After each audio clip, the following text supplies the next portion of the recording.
We're going to talk a little bit today about the role of the intersection of SAE, SEMA, and PRI. And this is a little bit of a rehash of a conversation that we started back in December at the PRI show in Indianapolis. And since, obviously SEMA owns PRI, it's a natural segue. And the click, here we go. Invite up Ian Lane and Jim Lau.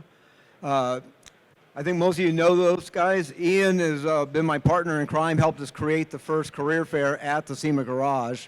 And Jim Lau, he got cut off here with his background, but Jim is the general manager of PRI as well as the co-founder of Formula D, which is a huge deal in terms of if you go to a Formula D event, the youngest demographic of any motorsport in the world, I believe.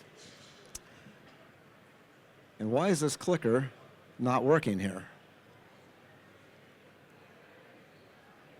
There we go. Standard disclaimers. We are speaking on behalf as individuals. This is what PRI had us do in December.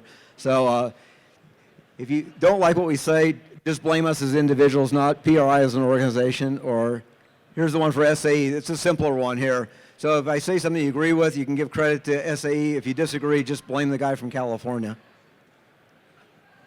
So for those of you who aren't familiar with SAE, it's fundamentally a standards organization. We used to joke we're the oil can people. You pick up a can of oil, it says SAE 20W50. We don't make oil. SAE sets the viscosity standards. SAE is creating standards that are all the things that should be non-competitive. So kind of the Switzerland of the industry, so that you don't have to worry about when you buy a grade 8 bolt, is it okay to use on your Toyota versus your Chevrolet? But 50 years ago, they started these programs called Baja SAE was the first one, followed by Formula SAE. And if you go to any motorsports event today, if you walk through an IndyCar paddock, IMSA paddock, I almost defy you to find anybody under the age of 45 who does not have Formula or Baja on their resume.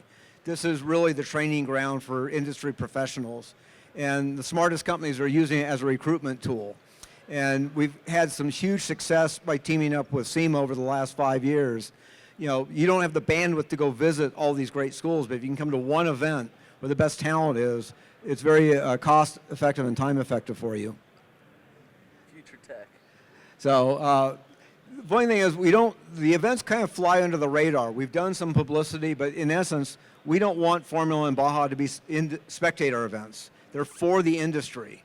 So we want more people who come to a SEMA trade show, PRI trade show, to come and participate. And you'll find huge value to it. But we have done some things. I got an article written in Auto Week a couple of years ago when they still had a print publication, and we refer to the cars as kind of the rolling resume. So when you, as opposed to sitting in an office interviewing somebody and not sure what they've actually done, if you can look at their car in real time and quiz them on it, huge. And we've seen students get actual job offers made at events. Hopefully everyone in this room knows who the tall guy is on the left. I show this to a lot of students and they don't recognize Dan Gurney. This is a photo from 1997. And Dan had more Formula SAE grads on his team than any other team in the kart paddock. He understood the talent pool was there. And actually, a fun fact, Dan Gurney was a 30-year SAE member. So he understood the value of the organization. So this was the breakthrough event we did 5 years ago. And the original plan was not so much a career fair. It was the original idea was have a chance to review the vehicles before they go to competition. Nothing's more frustrating for a student group to work on a car for a year, drive 2,000 miles to a competition, fail tech inspection, or do poorly in design review. So we wanted to create a chance for them to do this. And the SEMA Garage was the perfect venue to do it. And ETTN, and I'm not even sure who came to who first on this, but it was like this perfect match. But as soon as we announced it, is when the magic happened. Companies said, can we come and recruit? And it's like, absolutely. And so what we found out by doing this event in March, a little early, a lot of the schools don't actually have their car ready to be inspected, but they showed up in droves to meet the companies that were there. And one thing where we need to improve on is tracking the successes. We know a lot of students got hired out of this. In our most recent one in March of this year, we had 425 students from 30 universities, and perhaps more importantly, we had 13 of them SEMA member companies that are actively hiring. And that's the magic we're trying to create here. Next slide. Actually, we can skip this one. This is just how we've been promoting it. You know, students give them a QR code and they can register. Next slide. Or does it work? Okay. Last week, we've now extended this to PRI. And on my 7,000-mile road trip, we did an event with the Indiana SAE section, which is a very strong section with a lot of student groups, Purdue University, Indiana University, and some smaller schools. So we had about 100 people there at the PRI headquarter office. And I gave a shorter presentation, but we had a panel discussion. And virtually all of the people who were, you know, Craig Hampston, who's the chief engineer for Andretti Global, was on the University of Maryland Formula SAE team. Kate Gunlack, who is working for McLaren as a race engineer, was on the University of Pittsburgh Formula SAE team. This is where the young engineers are coming from. Next slide. Going back, I had done some time with Mazda Motorsports. One of the things I realized that a lot of young aspiring race engineers and aspiring race drivers have something in common. They've got a lot of passion. They're eager to do things, but they really don't understand the bigger picture.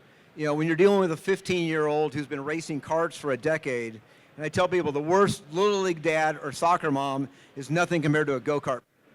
Because the go-kart parent's been dumping 50 grand a year into their kid's career, and now I'm dealing with a know-it-all 15-year-old who has no driver's license, but thinks that Chip Ganassi or Roger Penske is going to sign him, and that's not how it really works. And so we kind of talked to them about, you know, both the students and the young racers. We are not a pure sport. In theory, I could buy Tiger Woods golf clubs, but I can't play like him. You can't buy your favorite Formula One driver's car. So in racing, as we all know, in this group, it's a combination of sport, technology, and commerce. Got to have a great driver, got to have a great car with great tech support, but you have to have someone to write the check, the business aspect. And a lot of young racers and a lot of young engineers don't understand that. So we created some partnerships in Long Beach.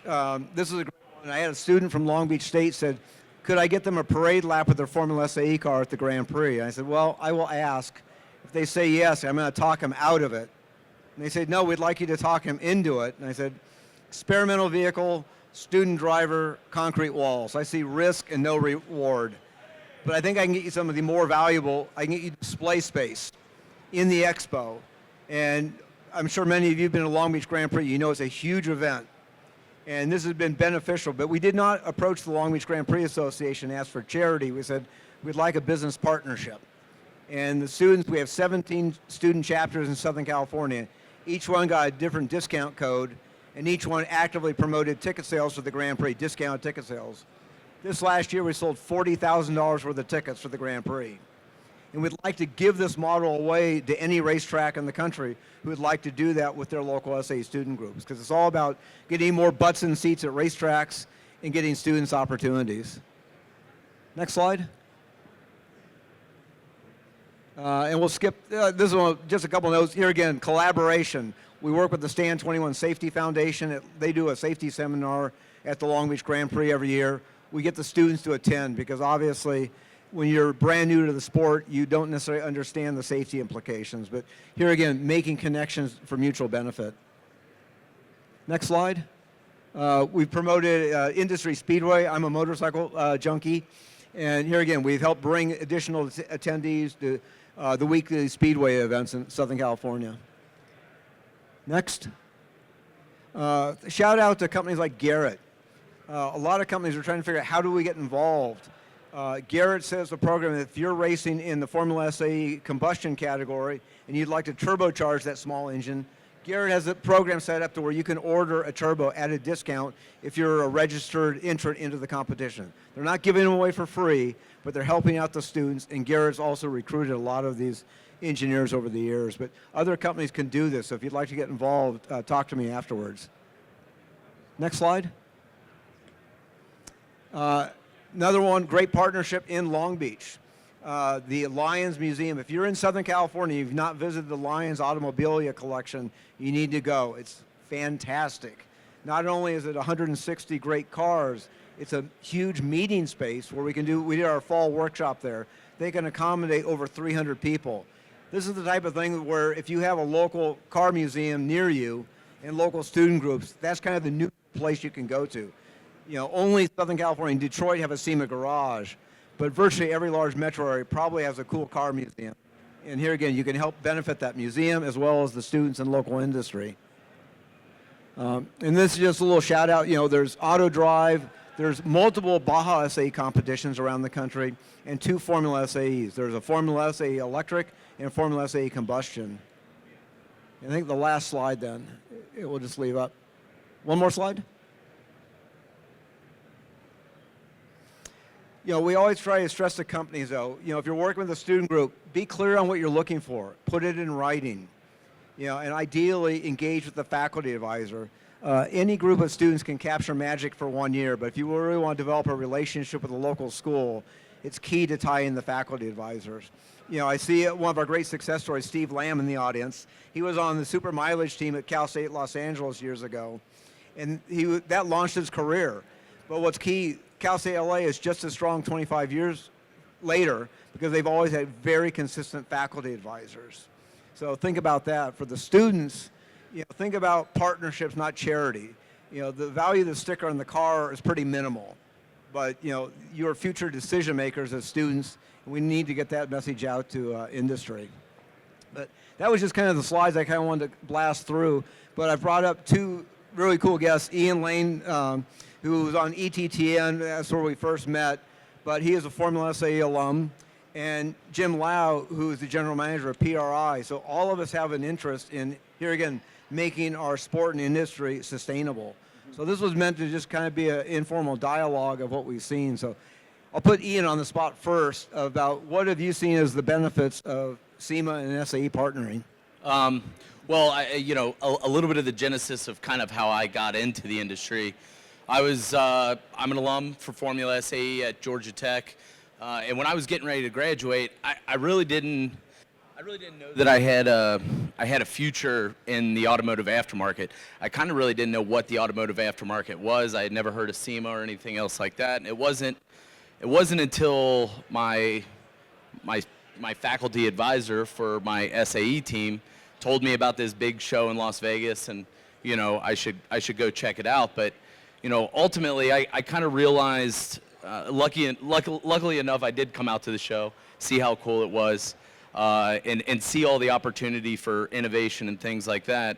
And it has proven to me that it needs to continue to be a pathway. And now that I've seen, as my own company, with the collaboration between SEMA, PRI, and SAE through the career fairs and other things, there's a lot of opportunity not only to recruit from these schools, but there's also a lot of opportunity to do some prototyping with these schools. I mean, these kids are essentially building these race cars from the ground up, and they're looking for any type of support that any of our companies that will give them. And that's not only our own expertise, but also parts and things like that. So I've been able to do a lot of R&D with some of these teams that has helped my business, and we've also recruited as well at the career fairs. So Jim, you want to talk about how we're going to get PRI involved in all this? Yeah, I think in various iterations of my career, right, I was in media early on, obviously ran the drifting series for 2+ decades, and then now in the trade association side of it, I think there's a lot of things we think we know, but there's definitely a lot we do not know, and I think kind of bridging that gap is really accessing what we don't know. I think there's it's a two-way street to connect with young people out there. I think there's a need. I think there's kind of a sense of young people are not into cars. Young people don't want to be hands-on. Young people don't want to be involved with this industry. I think that's completely untrue. I think they may be a little bit more difficult to connect with. And so it's a two-way street to be more proactive. Everybody, I think, has some experience where somebody has provided access. When Ian talks about support also comes in the form of access. Being able to open even a crack in the door to give that person exposure into a huge world of opportunity. I was the same thing. I knew nothing about what happens here. And it was because I was in an internship And as part of the internship, they said, "Do you want to go to the SEMA show for a day?" And it's like, "Yeah, let's go." And the minute you walk in the door here, and you're like, "What is going on?" Like, there is so much happening and so much opportunity, and it is not just the type of careers and the type of work and the type of skill set. It is so vast, and so associations like mothership like SEMA and PRI that I'm involved with, we're hyper focused on racing and racing only.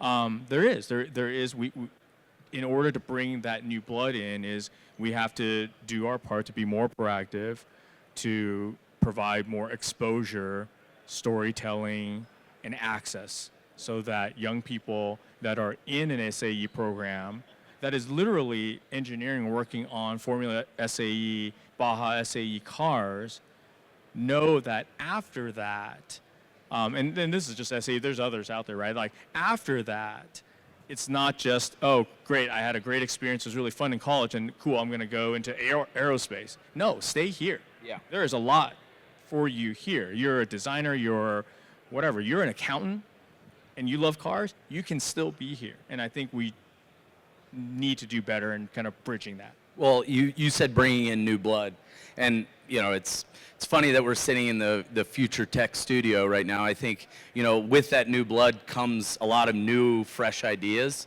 and innovation. I mean, we're sitting in here seeing such cool technology that's kind of pushing our industry forward, making sure that what we're doing is relevant to the rest of the world. I mean, there's so many conversations happening outside of SEMA, on Capitol Hill and otherwise, that the only real solution for it is going to be new technology and innovation. And a lot of the stuff that these kids are working on at their, on their teams are solving a lot of problems that, and a lot of questions and problems that we have here in SEMA, in the halls and in the meetings that we're in. So bringing in that fresh blood is bringing in new innovation and pushing all of us forward with new competition. And to your point, a lot of, I think, the Formula SAE teams, they do a very good job at is, it's not just a team of engineers. Yeah. The successful teams have good business, majors. They have good marketing majors. They have finance majors. So a lot of these teams are very well-rounded and are essentially, they're almost like their own business internship. They're almost little entrepreneurial teams as well. One of my favorite business presentations, actually I got two great stories on the business front, is one where a student from RIT, her presentation was so good, the president of Swift Engineering, when they were still building race cars, handed her his cars, "I will hire you today." After a 10-minute presentation, 5-minute Q&A, she crushed it. But another one, team from UC Berkeley gave a presentation on the business front. It was a finance major and a psychology major. And the finance major was, the numbers were bulletproof. It was really, they were convincing. And the psychology major talked about the psychographics of the buyer and why they'd buy their car and not the competition. No engineer could have done that presentation. And the really good teams have that. So do not look at these things as just, oh, I don't need to hire an entry-level mechanical engineer. There's no need for me to be involved.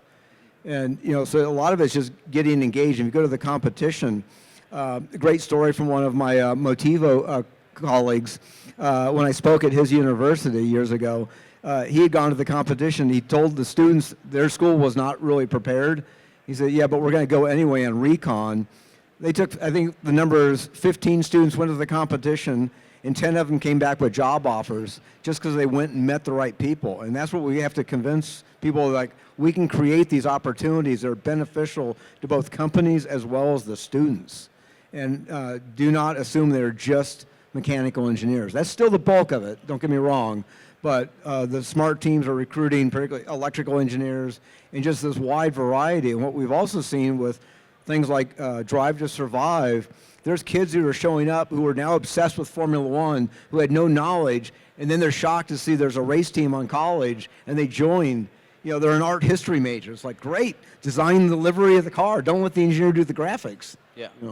Yeah, and a lot of those small teams, you got to wear a bunch of hats. Yeah.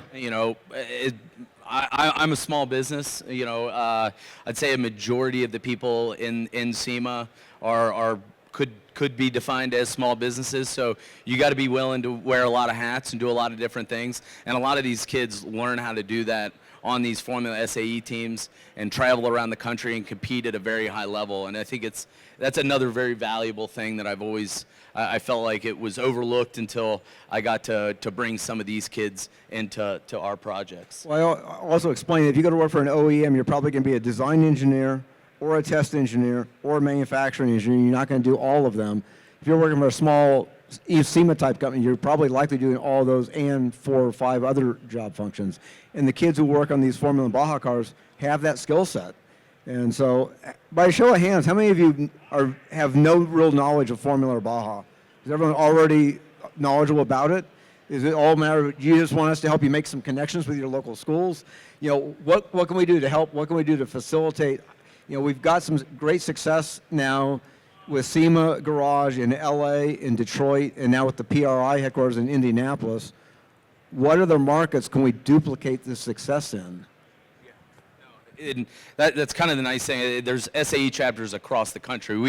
We reference Southern California and Detroit a lot because Dean's in Southern California, and we've got a fair amount of people in Detroit, and especially with the garages kind of being our base of operations. But there's tons of opportunity with other chapters, SAE chapters, with tons of schools looking for support, with full of kids that don't know that there's a job opportunity that aligns with their passion, which is racing and performance and kind of the automotive aftermarket. When I was in college, before my professor told me about it, I was gonna be an engineer at a railroad, and not like the cool one that drives the train. I think I was just gonna like look underneath of it the whole time. So I'm really glad he told me about all of this and that I could find a career in something that I'm passionate about. But there's a lot of kids that don't realize that your companies are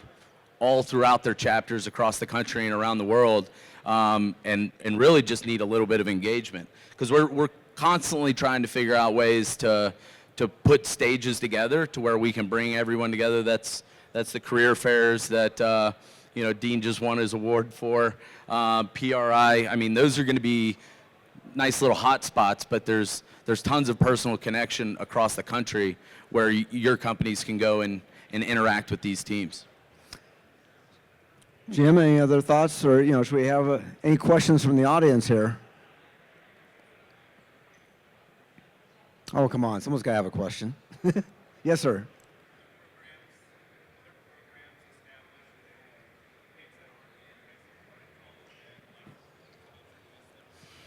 Are there programs for kids that aren't necessarily in college just yet to be involved?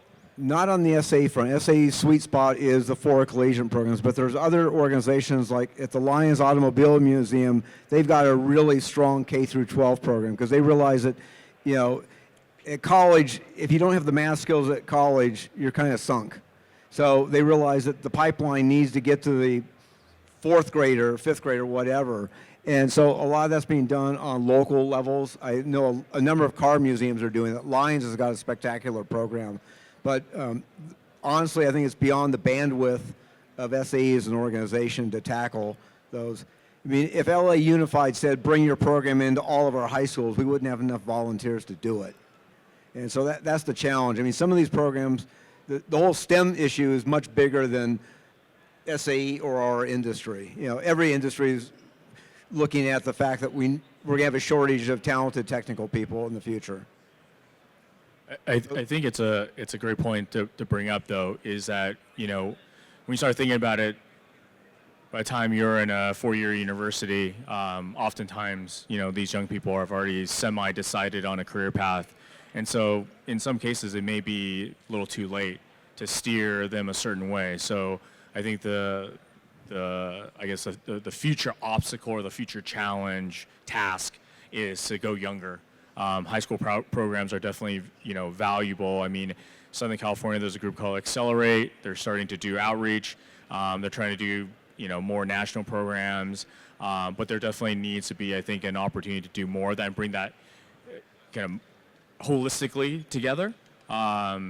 similar to what SAE does on a collegiate level, because you need to get them younger, you need to get them sooner, so that when they go into either a 4-year university or 2-year or a or a technical college or whatever it is, that they have already started to think about that path and those opportunities down that path. And I think that's the opportunity for us. Like, I think you brought up, PRI, actually, and it used to be here too, is a Hot Rodders of Tomorrow has a high school competition, gets high school students really hands-on and competing, really, working on the motor.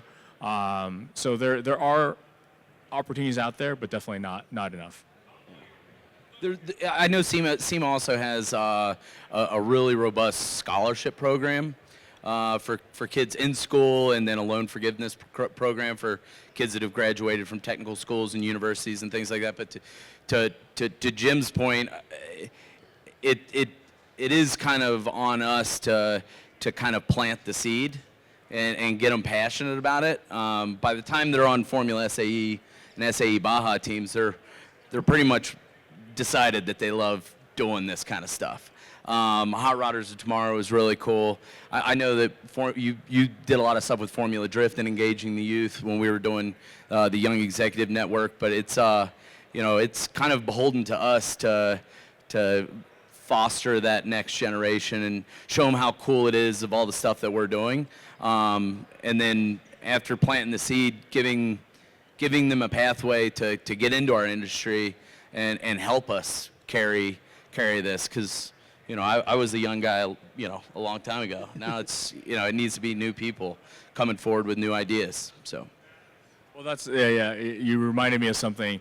I think that's in my earlier point, right? It's like there needs to be a little bit of proactiveness on the industry, on our parts, to go seek out whether you guys are companies looking for new employees or interns or apprentices and so forth, and just really seeking them out, because it is out there. And you reminded me of one of the programs, NHRA does it, Formula Drift does it, the United States Air Force has an active recruiting program. Because why? Because they're looking into STEM programs, because they look at our industry as a bunch of young enthusiasts that have technical capability, fairly smart, hands-on, and what they want to recruit them to join the Air Force, because the Air Force demographic is more technical. They want them to work on airplanes and helicopters and so forth, and so they're actively going after the same people that we want.